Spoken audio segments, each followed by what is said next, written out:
Hello, and welcome to Northeast Florida Gardening. It is February 18th, and let's take a garden tour of what is growing on. It's that time of year with this El Nino winter where it's cold and wet out longer than usual. First off, all of my apple seedlings from last year are still dormant. I stripped their leaves off. It's a trick from Stone River Nursery, JR down there, of inducing dormancy and kind of skipping the chill hours. So we'll see when these start budding out. Not much yet at all, except for, I guess that's maybe even a pear that's starting to come out. Lettuce does really well. I love lettuce, and you can pick off the sides, and over the winter it's like a slow growing, it's a short season crop, and I really like it. So you just buy them and then I pick the leaves off. I don't start them from seed. Never had good success planting lettuce from seed. Here's where I planted the Carter Blue apple tree, and King of the Pippins is right here, and then a Geneva 890 rootstock that I can graft onto later. So in the spring, this is going to be I'm going to try some sweet corn from here on down. So a good 16, almost 20 feet by 4 or 5 feet, if I can include some of that area of corn. So we'll see how that goes. Carrots are rather disappointing.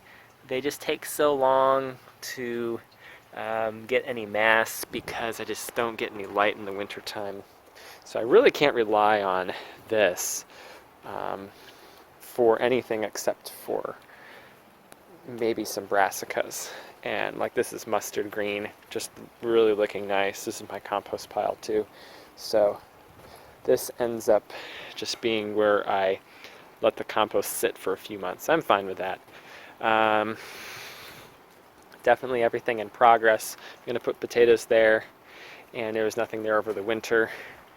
Tomatoes, so this might be nice to see mid-February, and I've got my tomatoes in the ground, and I highly amended the soil because I'm not rotating crops because I already have this infrastructure in place.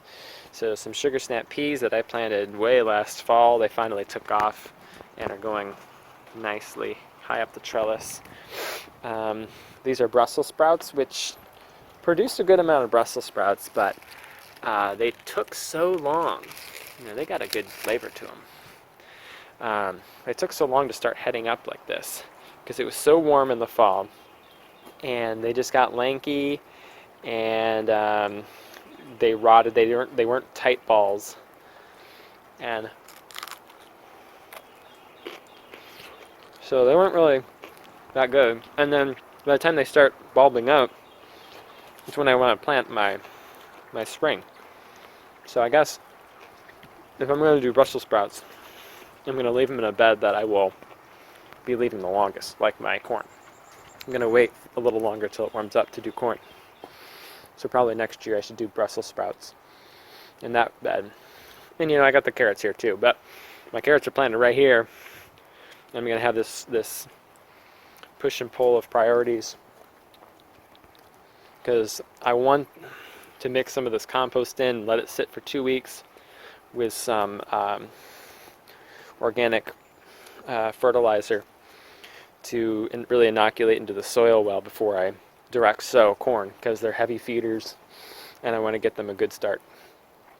So this is the area of the garden that gets the most light, and this is where I need to plant first, but my carrots are here. So I do not really understand what I need to be doing. But yeah, just giving the Brussels sprouts now to the chickens. We're going to get one meal out of it. Definitely not worth it for 4 plants. I should be able to have an extended harvest. As this grows, it's producing more and more Brussels sprouts, which will be really tasty. This is so tiny. This could grow a lot bigger, especially since we have this cold winter. But I could wait to do beans. It's just decisions you got to make. And I'm deciding to pull out the Brussels sprouts so I can plant beans. Last year, I think that was my biggest downfall, is that I kept wanting to start new seasons and never really letting one whole season fill out. So these I'm going to plant in other places. I found a Honeycrisp apple tree at Tractor Supply. So I'm doing a Stephen Edholm notching trick, notching above the bud that I want. I need to notch that a little bit further. And to start, a nice scaffold if different directions. So that's a pretty good spread, and I don't need all 5 of those. I could just do 3 and be fine. Gives me some options, probably a little close together. But buds on the top, but this tree cannot support any fruit, and I don't think any of those set.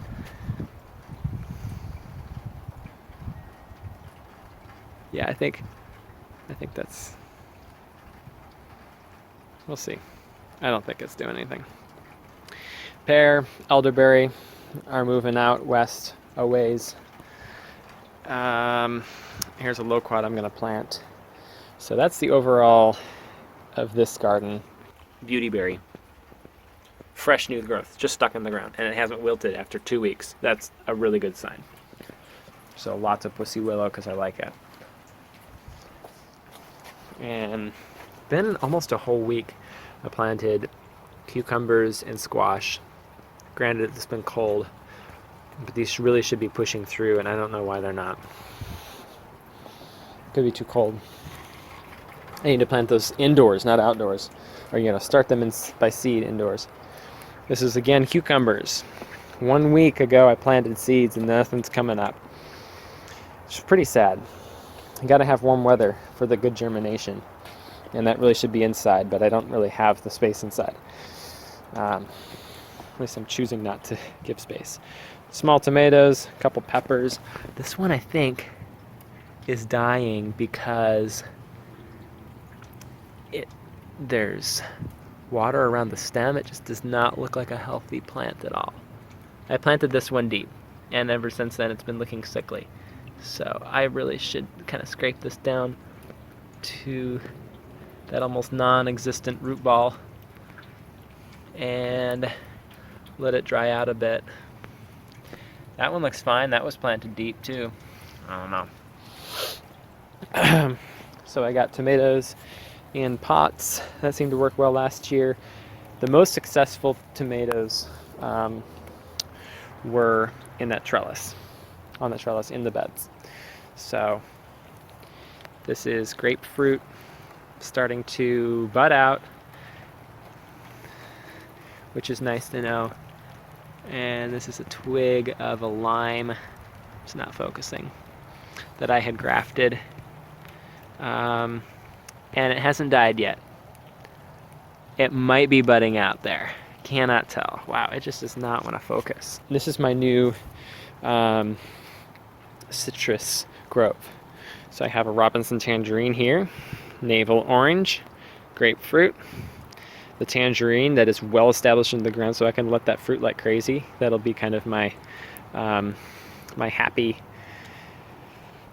You need to have a tree that's producing for you so you feel good about trees going in the ground for so long and you don't get fruit out of them. These are just planted, so I have to pull all the fruit off. I'm not going to let it fruit at all.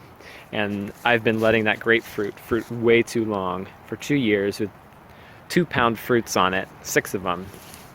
And I can't do that. It's leaning, it's never really put on the mass. My neighbor's got a lemon tree that just looks absolutely awesome, 10-foot tree, just perfect structure, ready to produce, and it is bursting with flowers. We planted at the same time. So I took a different approach, and I'm paying for it. So this is a Orlando Tangelo. I feel like I'm going to really like this fruit. Never had one before. Another Orlando Tangelo. Although this one is just doing flowers, no stemming yet, except for down here. But this one's going right for the stemming, and it also has a lot of fruiting wood. So we'll see what goes.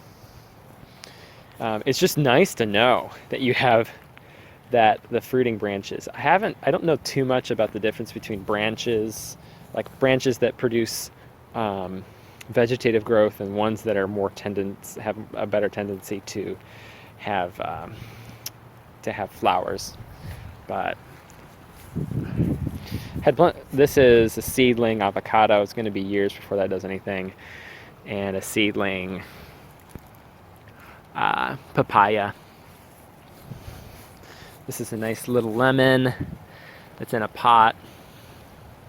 And tomatoes. Oh, these Cherokee purples were just good time to put them in the ground and put them in this pot.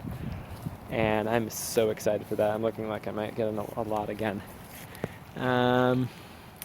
Yeah, these were planted, November? They survived frost and now they have powdery mildew on them. So I pushed some nitrogen on them and they're starting to produce, but they're pretty much done and it's sad. So don't try those in the wintertime. Oh, there's a failed graft. There we go. I forgot I did that one. Brown as can be. So you look at that. That is obviously failed and not working. And then we have this one over here that is obviously green.